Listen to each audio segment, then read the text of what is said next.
In March of 2020, COVID-19 caused state, national, and global shutdowns. This is a human tragedy on a scale we cannot yet project. So it's time to hunker down in order to win this fight.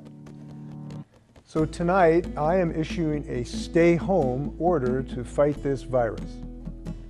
This is Washington's stay home, stay healthy order.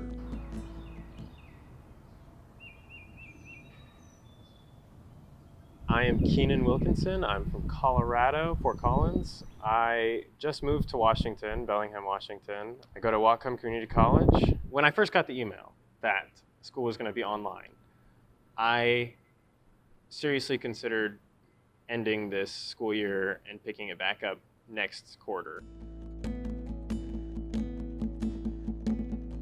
My name is Emily Hockenberry. I am a junior at Kent State University in Kent, Ohio. I am originally from Mansfield, Ohio. I'm majoring in managerial marketing, and I'm also pursuing a professional sales certificate as well. I was kind of shocked, I'm not gonna lie. I knew, the whole state of the coronavirus, but at that time it wasn't near as bad as it was now, and nor did I think it would ever get this bad. So it was just kind of a shock to me, and it was so different. I didn't believe that we could ever be in a state that we would do that. Keenan and Emily aren't the only ones struggling with online classes.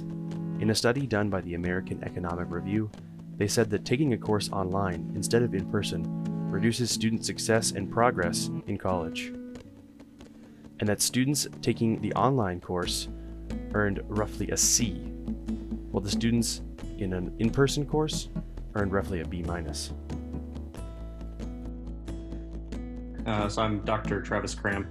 My pronouns are he, him. I am an assistant professor in the Department of Communication Studies at Western Washington, trying to figure out how to teach to a way that fit my strengths as well as, the philosophy of the material that I teach, and then trying to do the balancing act of how can you make sure you're giving students the value they expect for their education in terms of the rigor and quality that they expect. How can you also make sure that you're going to leave them prepared to go forward based upon what they learn?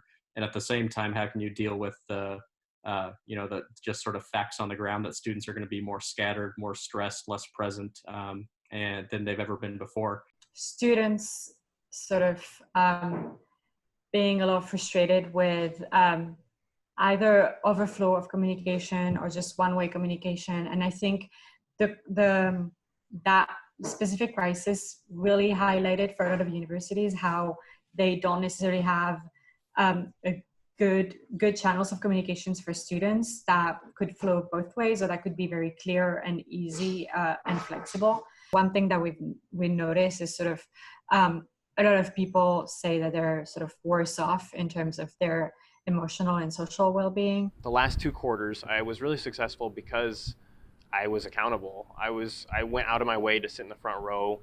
I made sure the professor knew me personally. That way there was some accountability there, and if I was failing, they would know. They would know my name, they could grill me, or I put myself in that position so that I would want to impress them. But now that there is nobody to impress other than myself, and I want to impress myself, but there's no motivation to do that, I don't know that learning is the same as doing that reading, but then coming back in to a physical class and talking about it with somebody who is a professional or a professor, in that area, who can elaborate or talk about what was discussed in the reading.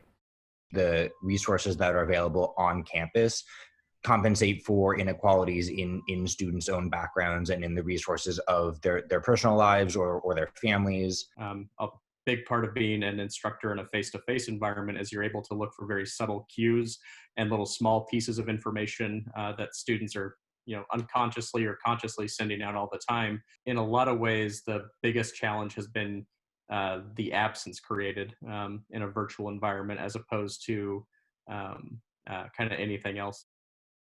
The classes that I was in are very hands-on. They are classes for my major. When it all switched to online, I was very nervous about those classes, and I think so are my professors. I could definitely see schools having a lot more online classes, and especially with the technology that they have, and we'll see, but everyone just stays safe. It's just kind of a new normal now, honestly. Online learning isn't the only struggle for today's students. Many students rely on working to pay for their expenses. In a study done by the American Council on Education, they said that traditional college-age students tend to be clustered in food service jobs, which we know are mostly unavailable today. Nationally, student debt is at $1.4 trillion, making the average student debt $35,397. Monthly student loan payments range between $200 and $300 on average, and that is on top of their other monthly expenses. We want people to be able to say, like, look, this is hard, and to see that, look, you're not alone. It's not your failure that this is so hard. This quarter is flying by, and before you know it, we'll be into the summer, and before you know it, we'll be into the fall. And who knows what the world will look like, but we'll get back to work and get back to doing good stuff.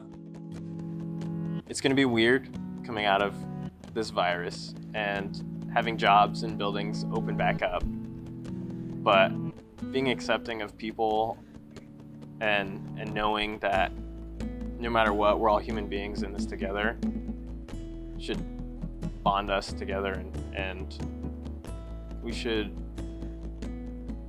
be kind and friendly to one another.